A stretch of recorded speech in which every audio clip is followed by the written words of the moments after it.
हम सब के लिए जो मूवमेंट को लेके काम किया है, हम पूरे भरतपुर की और इलाके की सारी जनता की तरफ से आपका शुक्रगुजार करते हैं।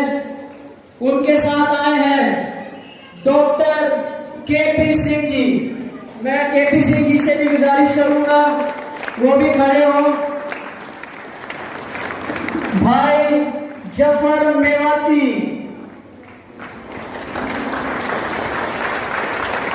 हमारे AIKKMS के जनरल सेक्रेटरी शंकर घोष जी, उनका भी स्वागत करेंगे। हमारे मास लीडर इम्तियाज अहमद मोल्ला जी भी हमारे बीच मौजूद हैं, मैं उनसे भी स्वागत करूंगा आप सबके द्वारा। और थोड़ी ही देर पहले मैं आप सबको बता रहा था कि पश्चिम बंगाल की धरती पे जो हमारा आदिवासी समाज है, जो पूरे गांव के साथ करीबन 18-20 गाड़ियां लेके हमारे बीच मौजूद हुए हैं, उनके प्रेसिडेंट गोविंद सोरेन जी और उनकी पूरी आवाम को हम हमारे भरतपुर की तरफ से स्वागत करते हैं और गोविंद सोरेन जी का भी स्वागत करते हैं। अब मैं गुरुद्वारा प्रबंधक कमेटी के प्रेसिडेंट सरदार मनमोहन सिंह जी से अनुरोध करूंगा कि वो गुरनाम सिंह जी चाडोली जी का फूल देके, शॉल देके पूरी भरतपुर और इलाके की समस्त पब्लिक की तरफ से उनका स्वागत करें। सरदार मनमोहन सिंह जी वालवा, गुरनाम सिंह चाडोली। मैं कल्लल राय जी को गुजारिश करूंगा कि हमारे AIKKMS के के बाद जब ये कानून पूरी तरह लागू हो जाएंगे, उसके बाद देश की कुल GDP में खेती का हिस्सा मात्र 6%। तब उत्तम खेती थी, सब धंधों में सबसे अच्छा कारोबार खेती थी, लेकिन आज के टाइम में सबसे मंदा कारोबार खेती है। क्यों? देश की आजादी की लड़ाई में किसी एक भी पूंजीपति का एक भी बेटा शहीद हुआ हो तो बता दीजिए। हजारों कुर्बानियां हुई, कितने लोग जेल लगे, लेकिन एक भी पूंजीपति का बेटा कहीं जेल में गया हो तो बता दीजिए। आजादी का फायदा किसने उठाया? आज हमारी पोजीशन, आज देश की हालत, देश पे कब्जा कर लिया है पूंजीपतियों ने।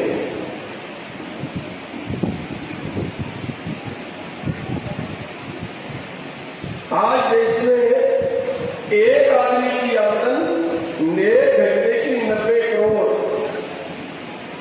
और दूसरे आदमी की आमदन इसी देश में रोजाना 200 रुपए नहीं है। रोजाना की 200 रुपए नहीं है और एक की 90 करोड़। ये कौन सा देश बन गया? भगत सिंह ने ये कहा सब समान होने चाहिए। भगत सिंह ने तो ये कहा सबको रोटी मिलनी चाहिए। फिर ये कौन सा देश बन गया? आज हमारा देश भुखमरी में 102वें स्थान पे। क्या ये आजादी है? क्या आप उस आजादी को संभाल पाए? 102वें स्थान पे। आज हमारे 45% बच्चे कुपोषण का शिकार, जिनको पूरा खाना नहीं दे पाए इसके अंदर। क्या ये आजादी है?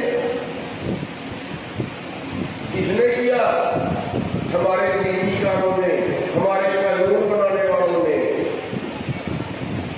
कहां पहुंच गए हम? पिछले 20 साल के अंदर 3.5 से 4 लाख के बीच किसान कर्जे से दब के मर के बैंकों ने परेशान कर दिया। कर्जा 50,000 का था, 1 लाख का था, 2 लाख का था।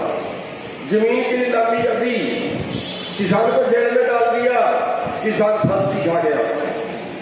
और इसी देश के अंदर 10,000 करोड़ 20,000 करोड़ एक पूंजीपति ने मार लिया।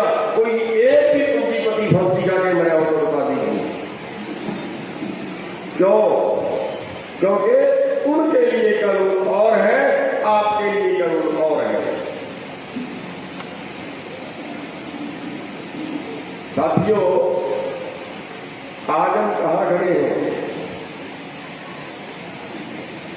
आज गरीब और गरीब हो रहा है, अमीर और अमीर हो रहा है। आज तो आपका वो आजाद भारत, आपका वो आजाद देश आज सेल पे लगा दिया है।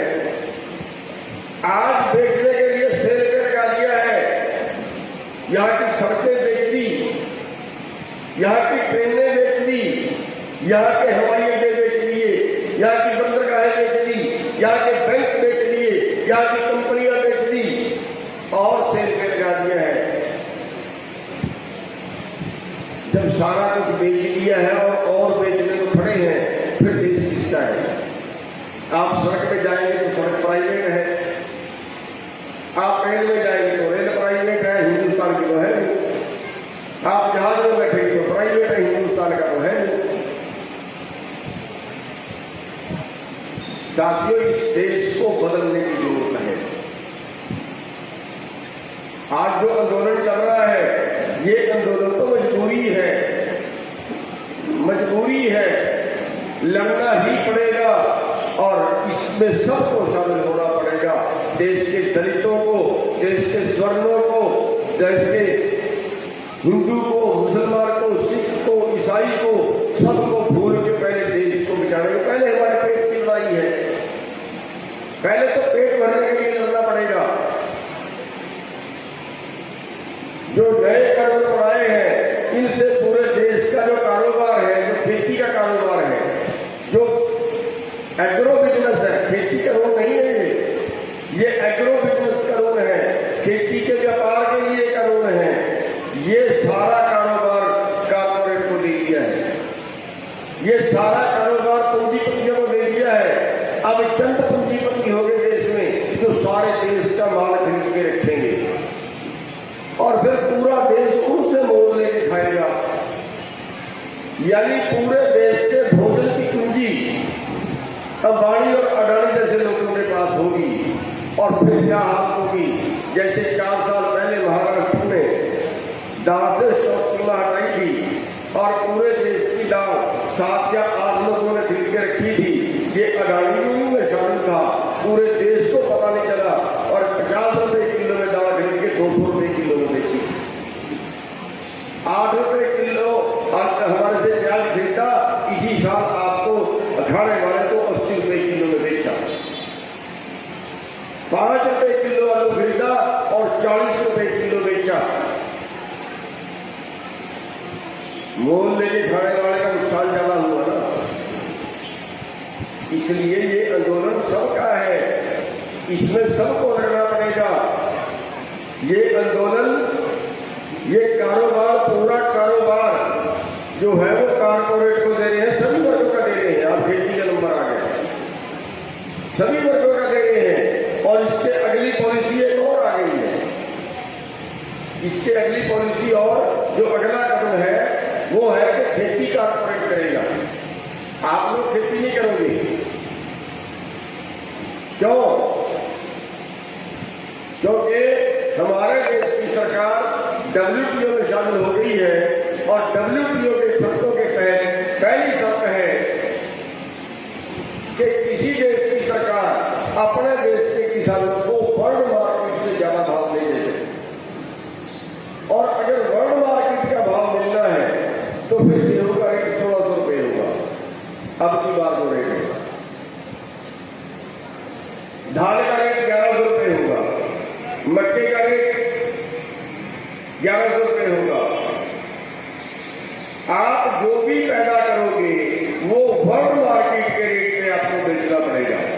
और वर्ल्ड मार्केट से जब आपको मुकाबला करना है तो फिर आंकड़ा अगर हम देखें, हिंदुस्तान के अंदर 80% किसान 2.5 एकड़ से कम के मालिक हैं,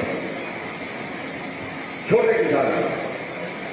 और अगर हम दूसरे देशों के अंदर देखें, वहां पे हजारों हजार एकड़ के मालिक हैं।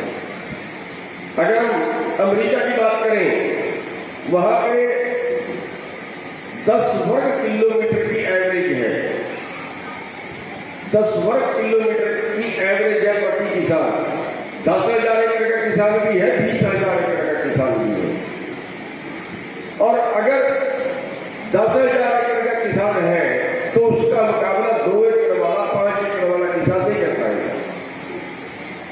और जब वर्ल्ड मार्केट का उसको मिलेगा, उसको भाव नहीं मिलेगा, क्योंकि जितनी जोत छोटी होगी उतनी खेती में भी होगी, और आप मजबूरी में खेती छोड़ोगे, क्योंकि खेती से पेट नहीं चलता, खेती से परिवार नहीं पाल पाओगे। आप मजबूरी में उसको बेचोगे, और जब बेचोगे तो फिर आप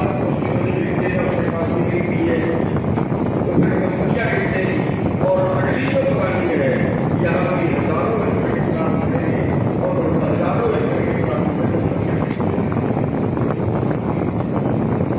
और जब कंपनियां खेती करेंगी तो फिर सवाल ये उठता है कि आज की हमारे 60% लोग, चाहे वो मजदूर हैं, चाहे वो किसान हैं, चाहे वो छोटे व्यापारी हैं, चाहे वो मंडी के आड़ती हैं, चाहे वो कुछ और उससे जुड़ा काम कर रहे हैं, दुकान कर रहे हैं, आज भी हमारे 60% लोग जो है उनका रोजगार, उनकी जीविका खेती।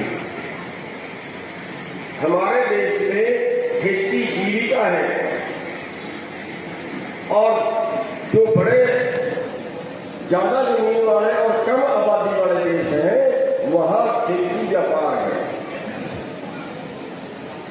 और आप लोग जब उसका मुकाबला नहीं कर पाओगे, छोटी जो महंगी खेती होती है, तो यहाँ बड़े प्लाट बनेंगे और उसमें सस्ती खेती होगी, और आप सब उनके गुलाम होगा, मोल लेके खाएंगे,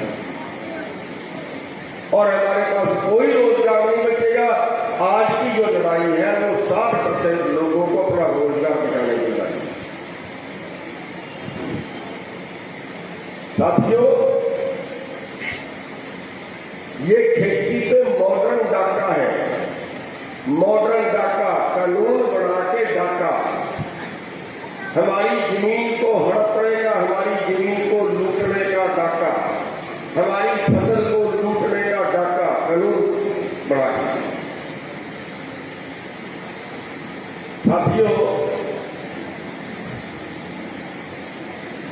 पूरा देश का कारोबार, पूरे देश को आज कंपनियों के हवाले कर रहे हैं। ये जो सरकार है, ये आप लोगों की बनाई हुई सरकार नहीं।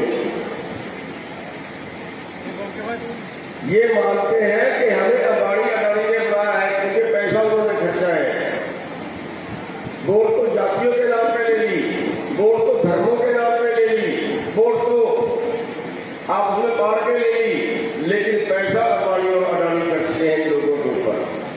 और जब पैसा अदानी और अडानी खर्चते हैं, आज ये उन लोगों के तलक के रूप में काम कर रहे हैं। जिस दिन का लॉकडाउन शुरू हुआ, पूरे देश की आमदन घटी, पूरे देश को रोटी के लाने पड़े। देश की सरकार के पास जो यहाँ से हमारे लोग दूसरे स्टेटों में गए, जो मजदूर भाई एक स्टेट से दूसरे स्टेट में गए, पैदल पैदल गए, उनके लिए बस नहीं थी सरकार के पास, उनके लिए कोई सुविधा नहीं थी सरकार के पास, उनके लिए कोई रोटी नहीं थी सरकार के पास, उनके लिए ट्रेन नहीं थी सरकार के पास। लेकिन पूंजीपतियों को दान करने के लिए बहुत है उनके पास। पिछले साल मंदी के नाम पे देश में मंदी आ गई। कारें कम बिकी, मजबूती कारें कम बिकी, देश के कपड़े कम बिके, देश में मोटरसाइकिल कम बिके, देश में मकान कम बिके। मंदी तो आप लोगों पे आई, आम जनता पे आई। आम जनता के पास पैसा नहीं बचा तो उन्होंने कम माल खरीदा। लेकिन देश के खजाने से 5 लाख करोड़ निकाला, 5 लाख करोड़ निकाल के 70,000 मजदूरी को दिया। 70,000 करोड़ मजदूरी को दिया कि मजदूरी बचानी है। गरीबों के लिए कुछ नहीं था, उनके लिए बस नहीं थी, लेकिन 70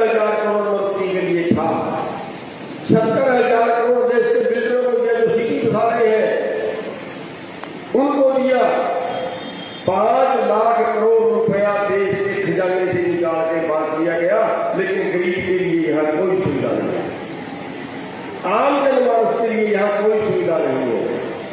अरे एक मंत्री बीमार होता है, 2 करोड़ रुपए का इलाज कराता है, पहले से अरबपति है, 2 करोड़ रुपए का इलाज कराता है, तो सरकार के खजाने से पैसा जाएगा।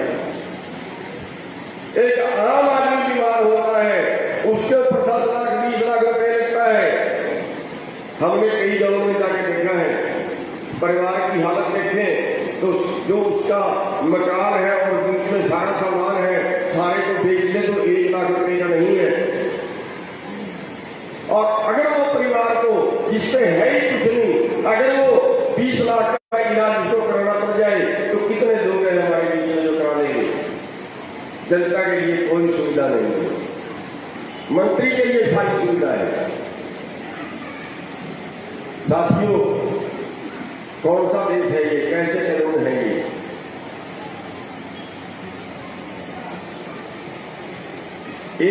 हर साल 50,000, 60,000, 1 लाख करोड़ हर साल बैंक माफ करते हैं कॉर्पोरेट का, हर साल माफ कर रहे हैं कॉर्पोरेट का। लेकिन जब जनता को सुविधा की बात आती है तो तब इनको 700 या तक बड़े बड़े अफसर खड़े हो जाते हैं।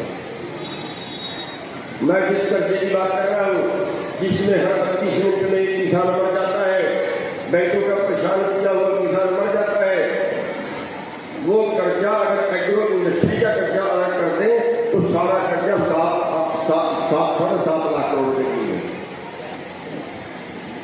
इतने कर्जे में हर 32 मिनट में एक किसान मरता है। लेकिन बैंकों का पैसा ला दिया कॉर्पोरेट ने। मेरे को तो पता लगा है अंबानी भी 1 लाख करोड़ का डिफॉल्टर है, जिसको एनपीए बोलते हैं, जो लेके वापस नहीं किया और सरकार ले नहीं सकती वापस, वो आज 15 लाख करोड़ रुपए है। यानी देश के टोटल किसानों के टोटल कर्जे से 2 गुना बैंकों का मार लिया डिफॉल्ट जो कॉर्पोरेट वालों ने, और उनका किसी का कुछ नहीं बिगड़ा।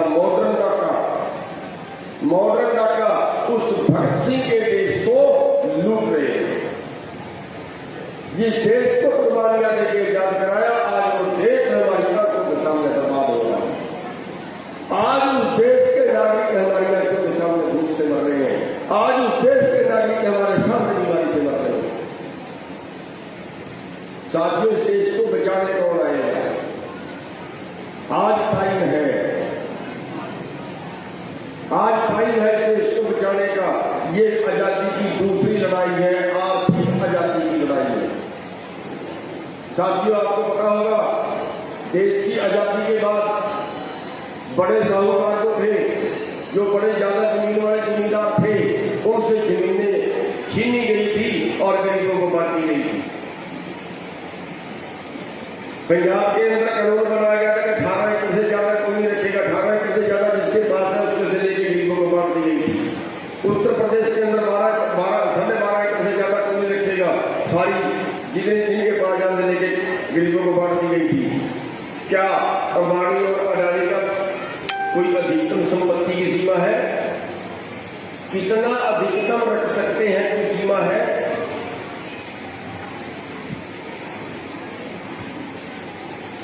इस तरह से पैसे की बर्बादी कर रहे हैं और लोग, और दूसरे पासे हमारे भूखे मर रहे हैं। अंबानी की जो पत्नी है ना,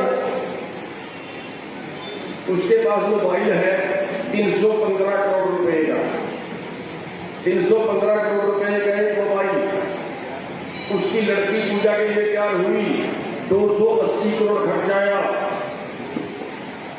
उन्होंने शादी की, 2-2 हजार के नोटों के गेट बने हुए थे उस गरीब देश के अंदर। किसने करोड़ बनाए?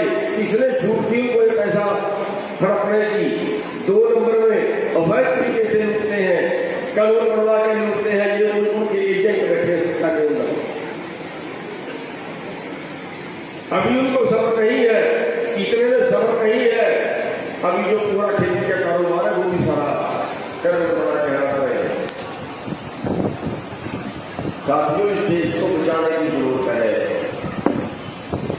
आज समझने की जरूरत है। आज हम पश्चिमी बंगाल के लोगों से अपील करने आए हैं, अनुरोध करने आए हैं।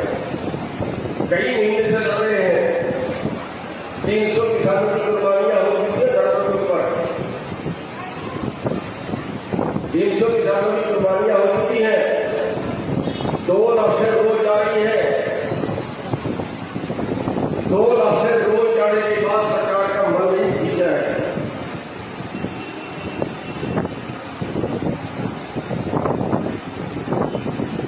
बारह बार बात हो चुकी है।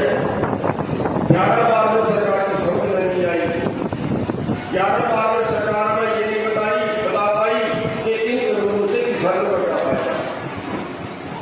100 बार सवाल करने के बाद कि आप ये बता दीजिए इन कानूनों से किसानों को क्या फायदा, नहीं बता पाया। और जिस दिन की हमने बात शुरू की कि हमें एमएसपी चाहिए, हमें एमएसपी चाहिए, एमएसपी का कानून बनाइए, उस दिन से बात ही बंद कर दी। 2 महीने हो गए क्योंकि हमने ये कहा कि आप कानूनों को करेक्ट करिए और एमएसपी में बात करें। एमएसपी में जब बात करने का नंबर आया तो बात करनी ही बंद कर दी। और जो आंकड़ा निकल के सामने आया, जो उन्हीं की जुबान से निकल के सामने आया, वो ये है कि आज हमारे कई बदले हैं जिनका न्यूनतम समर्थन लेता है। कई बदले हैं जिनका तय होता है, कम से कम भाव तय होता है। स्वामीनाथन रिपोर्ट के भाग में भी लागत के आधार में नहीं है, केवल वो भाव देते हैं जिससे पैदा करने वाला किसान जिंदा रहे। केवल न्यूनतम का मतलब होता है। अगर हमारी कई बदले न्यूनतम भाव में बिकती है तो हमारी कीमत बढ़ती है 17 लाख करोड़, 17,25,000 करोड़ की। और जो हमारे आज बिक रही है वो बिकती है 13.5 लाख करोड़ की, यानी करीब 3 से 4 लाख करोड़ हर साल हमें कम मिलती है। तो जब 17-18 में रिपोर्ट आई है उसमें बताया गया है कि पिछले 15 साल के अंदर जो न्यूनतम से कम मिला वो 45 लाख करोड़ है। वो 45 लाख करोड़ रुपया देश के किसानों को पिछले 15 साल के अंदर और मिलना चाहिए। लेकिन जब से हमने ये बात शुरू की तब से सरकार मौन हो गई। जो न्यूनतम समर्थन देना नहीं चाहते, बात से आजाद रोकना नहीं चाहते, खेती आपसे छीनना चाहते हैं, कारपोरेट का फायदा करना चाहते हैं, पूरी कंपनियों को देश को बेचना चाहते हैं। साथियों, आज आपके हाथ में डोर है। आपके पास हम इसलिए आए हैं कि आप 2 काम कर सकते हैं। बंगाल वाले भाइयों से प्रार्थना करने के लिए आए हैं कि आप 2 काम कर सकते हैं। एक तो ये कि इस आंदोलन में आप पूरा सहयोग करें। आप भी धरने शुरू करें, प्रदर्शन शुरू करें। आप अपने घरों के आगे, आप अपने मकानों के आगे लिख दें कि हमारा परिवार किसान आंदोलन का समर्थन करता है। हमारे घरों के आगे लिख दें।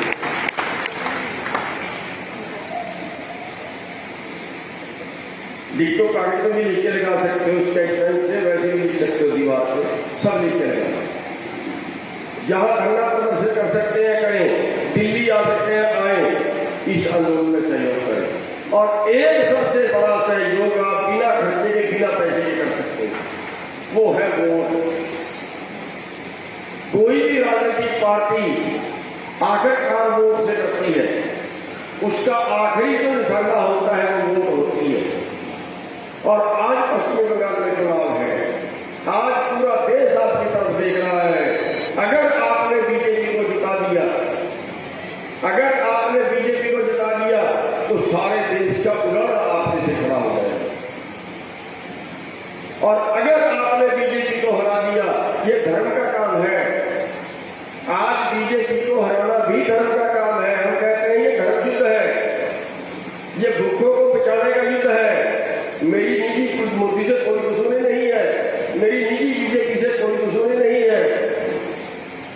किसान मोर्चे के किसी लीडर की बीजेपी से की दुश्मनी नहीं है।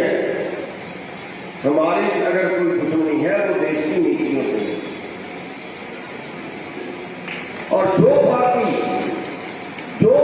देश को बेच रही हो, जो पार्टी देश के कारोबार कंपनियों को हवाले कर रही हो, जिस पार्टी को जनता से तो मतलब ना हो, जो पार्टी नस्लों में भी राजनीति करती हो, जो पार्टी दंगे करवा के राज करती हो, धर्म के नाम पे, जाति के नाम पे दंगे करवा के राज करती हो, क्या उस पार्टी को आप राज सौंपना चाहोगे? क्या उस पार्टी को हमारे देश में राज करना चाहिए? आज आपके हाथ में डोर है, आप इनको सत्ता से बाहर कर दो। इनके तो आप इनको बिल्कुल ऐसे कर दो के पास वोट ही ना पड़े, इनकी समझ में आए कि जनता से दुश्मनी अच्छी नहीं होती। किसी को डालो, बीजेपी को हरा दो, हम ये नहीं कह रहे हैं उस पार्टी को किसको डालो, लेकिन बीजेपी को हरा। जो भी बीजेपी को हरा सकता है, बीजेपी के उम्मीदवार को, जो आदमी बीजेपी के उम्मीदवार को हरा सकता है, जो उम्मीदवार, उसको डाल दो। वो चाहे कोई सी पार्टी का हो, चाहे आजाद हो, चाहे टीएमसी का हो, चाहे दूसरी पार्टी का हो। और मैं तो ये भी कहूंगा कि ये राजनीतिक पार्टियां भी तरह से जरूर कर लें कि जहां इनका कैंडिडेट बहुत पीछे चल रहा है, उसकी जीतने की उम्मीद ही नहीं है, वो क्यों वोट खराब कर रहे हैं? वो भी सारी वोट उस जीतने वाले कैंडिडेट को पा देगी, बीजेपी को हराने के लिए। इस तरह से जनता को भी कर लेना चाहिए, फायदे में रहेंगे। और एक और मैं कहना चाहूंगा कि बीजेपी खरीद फरोख्त बहुत करती है। बीजेपी ने वो लोग खरीदना शुरू करती हैं जिनको टिकट नहीं मिला। पार्टी में तो काम कर रहे थे, टिकट की उम्मीद में, टिकट मिला नहीं, अब शाम को आगे बीजेपी की तरफ चले गए। जो सबसे पहला का इलेक्शन था ये 2014 वाला, उसमें 70 के करीब लोग कांग्रेस से भाग के बीजेपी में गए। बीजेपी ने टिकट मिला, वो जीत गए। अब यहां भी कोई टीएमसी से जाएगा, कोई दूसरी पार्टी से जाएगा, कोई टिकट नहीं मिला तो वो बीजेपी की घोड़ी में जाएगा, बीजेपी जीत गई। लेकिन जो आदमी केवल टिकट के लिए जिंदा हो, जो आदमी टिकट के लिए जिंदा हो, जो आदमी राजनीति करने के लिए गया हो, देश का भला हो चाहे देश का बुरा हो, तो क्या वो आदमी समाज का होगा? क्या वो आदमी जनता का होगा? जो ऐसे आदमी टिकट लेके आए उनको तो बिल्कुल इलाके नहीं, मतलब बहिष्कार करना। साथियों, इस देश को अगर आपने अपने बंगाल से बीजेपी को हरा दिया तो आपका एक बहुत बड़ा योगदान होगा इस देश को की व्यवस्था बदलने। क्योंकि बीजेपी का हथियार टूटेगा और बीजेपी का हथियार टूटेगा तो सुधार आएगा। आपको देश के बाकी राज्य भी आपका अनुसरण करेंगे, बाकी से करेंगे उठाएंगे। लेकिन जब बीजेपी को ये नजर आएगा कि जनता जो है, जनता कृषि मंत्री का ध्यान आया, उन्होंने कहा भीड़ इकट्ठी करने से कानून नहीं कर ले जाते। देखिए, समझो कि लोकतंत्र हमारे देश में वोटों से राज आता है, लोगों से राज आता है, और वो कह रहे हैं भीड़ इकट्ठी करने से कानून नहीं बदले जाते। अगर लोकतंत्र कहा देखा कि भीड़ इकट्ठी करने से कानून नहीं बदले जाते, तो लोकतंत्र कहा देखा? लोकतंत्र ने बड़ा काम किया। तो साथियों, आज हम अपनी बेनती आपसे करने आए हैं कि आपने बीजेपी के उम्मीदवारों को हराना है। आप जितने आए हो उतने भी बहुत कुछ कर सकते हैं। आप गांव-गांव जाइए, घर-घर जाइए, प्रदर्शन करिए, जुलूस निकालिए, हाथ जोड़िए, लोगों को समझाइए एक को, आप लोग बहुत काम करें। एक हवा बनाने की जरूरत है, लोगों को समझाने की जरूरत है कि ऐसे बीजेपी जो है देश को बेच रही है, देश की आर्थिक आजादी की लड़ाई है, आज गरीबों के पेट की लड़ाई। तो इतनी सी अपील करने आपके बीच में आए हैं। हमें उम्मीद है कि आप यहाँ से बीजेपी का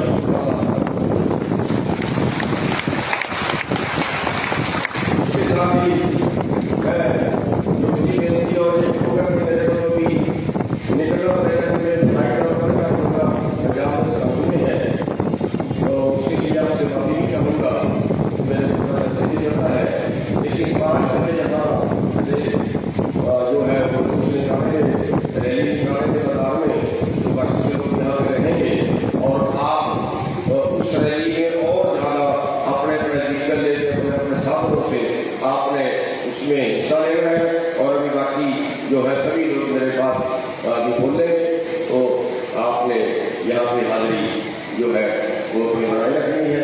तो मैं आपसे माफी चाहता हूँ, क्षमा कर याचित होगा। आपका बहुत बहुत धन्यवाद। बोले